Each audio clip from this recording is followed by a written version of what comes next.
So you want to go to a Warhammer tournament. Well, here are some tips, tricks, and pointers I wish I knew before I got absolutely tabled at my first grand tournament. First, we gotta get the easy stuff out of the way. Most of this is pretty common sense, but with the way the world is recently, I'm not just gonna assume everyone has that. Right off the cuff, you are going to need your rule books, measuring tape, and anywhere between a handful to a truckload of dice. How many dice do I need, you ask? Well, that's gonna depend on your army. If you have a super elite army like Space Marines, Custodes, or Stormcast for my fellow AOS enjoyers, you could probably get away with 20 to 30. On the other hand, if you're rolling up to the table with 100 models worth of Imperial Guard, Orcs, or Skaven, you're gonna need a whole bunch more.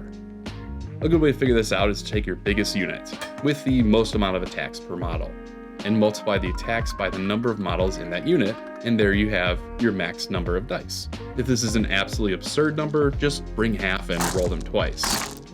Or you can be a king. Of course, you are going to need your army. I'm not going to go into the details of how to construct a legal list as it's outside of the scope of this video, and building a good list is completely out of my skill set. But how many points do you need? Come here. No, really, come here. Did you read the tournament pack? The tournament pack. Every tournament has one. It's got all the list rules and overall guidelines for that tournament. How many points does your army need to be? What type of missions are you going to be playing? What are the painting requirements? Is it WYSIWYG? I don't know, you don't know, and every tournament is different. Ask a TO or tournament organizer for the pack, ask for it early, read it, and know it to set yourself up for success at the tournament. But if your TO doesn't have one, it's probably just like a one-day event at a local store, and direct your questions to them. All good. Your army. Now you know what's allowed, how many points your army needs to be, and to what standard it needs to be painted. So you know, go do that. I'll wait. You done? Cool. Really though, the biggest mistake I see people make time and time again, and I'm guilty of this myself, is waiting until the last minute and trying to paint up a unit or 3 or 4 the night before an event. Avoid this if you can. These are long, grueling days, and you're gonna need your beauty sleep to get through them without feeling like hot garbage. Anyway, now that you have your army ready for battle, you need to ask yourself, how am I gonna get this motley crew to the tournament? Army transport. I have a few recommendations for you on army transports. Preferably, this is a way to get your army to the tournament as well as carried around from table to table. There are some great options out there, but these foamy model destroyers, don't even think about them. And if you have an army covered in spikes, prongs, and fiddly little bits like chaos orcs or anything with spears, actively avoid these. They will break your models constantly. What you're really going to want to do is go with a magnetic option, and I made a whole video on how to do one, so check that out later after this. Or you could of course buy something that's pre-built. My brother really likes this one, I'll put a link to it down below. Amazon affiliate link, you don't pay more, I get a small commission, you know the drill. Widgets and game aids.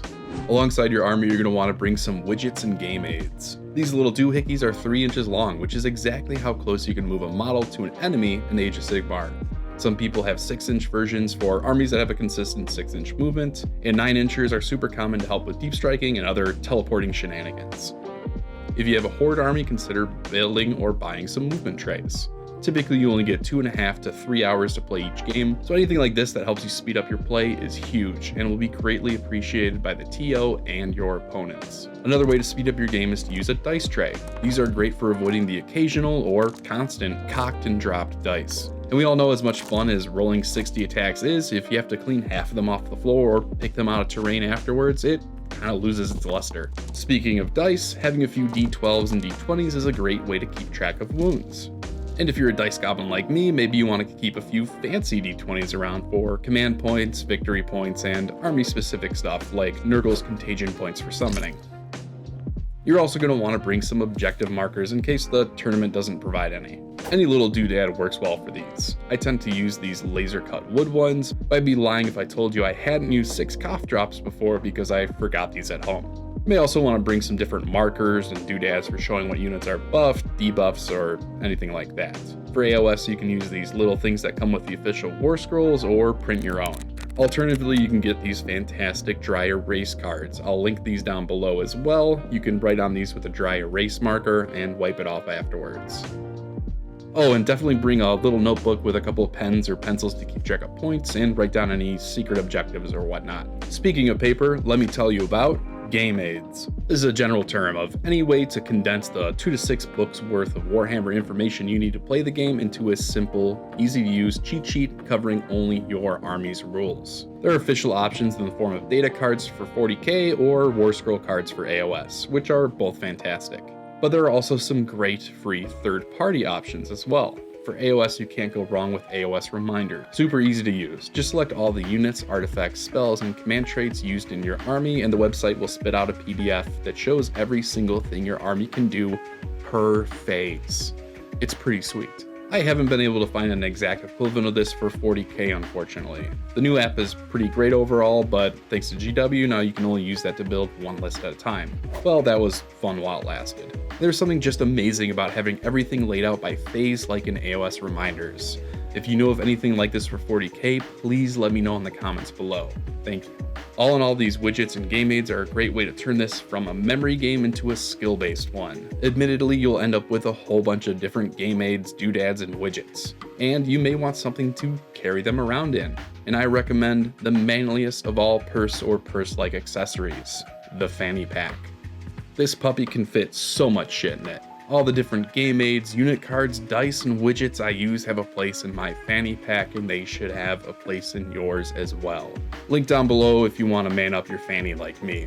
And hit that like button if you like fannies. Fanny packs, I mean. You dirty little... Okay, that's enough on the strictly gaming side of things. Let's talk about the most important thing you need to bring to a tournament. You.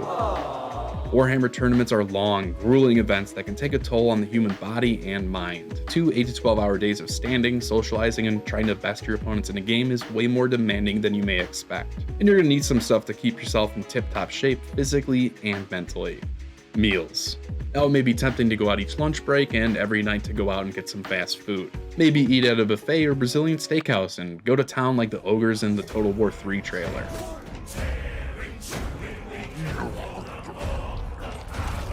I love that song. Really, don't go crazy with food. You need carbs for energy, fiber for non-difficult poops, and lean protein for strong. The last thing that you want is to start feeling a nurgling, burbling in your belly game 2 after you scarf down a full-sized Five Guys burger and fries during the lunch break. Instead, something simple like a burrito bowl or salad will have you feeling much better. And hey, after the last game, you can always go down to Denny's and eat like the little ogre you are. At that point, you've earned it. Unless you've lost. See you at Denny's? Denny's is for winners. Snacks. It's a good idea to bring some snacks to tournaments as well in case you get a little hangry during a game. Just make sure you don't go for chips, Cheetos, or anything too dusty and crusty. Nobody likes unintentional rust rubbed onto their models by grubby Cheeto fingers. And maybe bring some Tums or Pepto if you're gonna ignore my great advice. And hey, come here. Let's keep this between you and I, okay? Hotels and convention centers, they don't really have the best TP. You can sneak in some of your preferred non-one-ply brand if you have a sensitive bottom and want to save your blood for the skull throne instead of the porcelain one. Another huge recommendation I have is to bring some of your preferred over-the-counter painkiller. Tylenol or ibuprofen will really come in handy after a day of bending over a table that's just slightly too low for these games. Shoes. Bring the most supportive and comfortable pair you have. You're gonna need them. Just like you're gonna need some manners. Be nice at tournaments. This is an intrinsically social game that can be ruined by bad manners, subverting expectations, or general douchebaggery. The golden rule applies here just like everywhere else in life. Treat others how you would like to be treated. Be nice to everyone at the event, even if they aren't to you. Ask your opponent if they are familiar with what your army does before the game starts. If they don't know, explain it to them, and have the rules on hand to show them if requested. Ask before touching someone else's model. Some people only want to touch their models themselves, and that's totally fair. Give your opponent a firm handshake and a wish of good luck after deployment. And most importantly, have fun. This is a game after all, and should be an enjoyable experience for everyone involved. If you lose, and you will lose, bummer. Maybe next time. If you win, don't gloat, and don't be that guy. Who's that guy? Oh, you know, that fucking guy. I'll have a video out soonish on the specifics, but basically don't cheat, get mad at dice rolls, or set your opponent up for a gotcha moment. That's when you know something that your army can do and your opponent may have forgotten about it, and they inadvertently move in a way that clearly shows they don't know what's coming to them. This ain't Yu-Gi-Oh! Don't act like your army rules are a fucking trap card. Unless you're playing Cities of Sigmar, I guess their order mechanic is a little gotcha-y. It's kind of a feel bad, but Yeah. With all that said, I wish you the best of luck at your tournament. If you're a seasoned tourney pro and I missed anything, definitely put it in the comments below so other people can learn from your experiences as well. Check out this video right here if you want to see how to make a cheap, easy DIY transport case. Huge shout out to my amazing patrons who make it possible for me to make videos like this. And until next time, y'all, stay happy and take care. Bye-bye.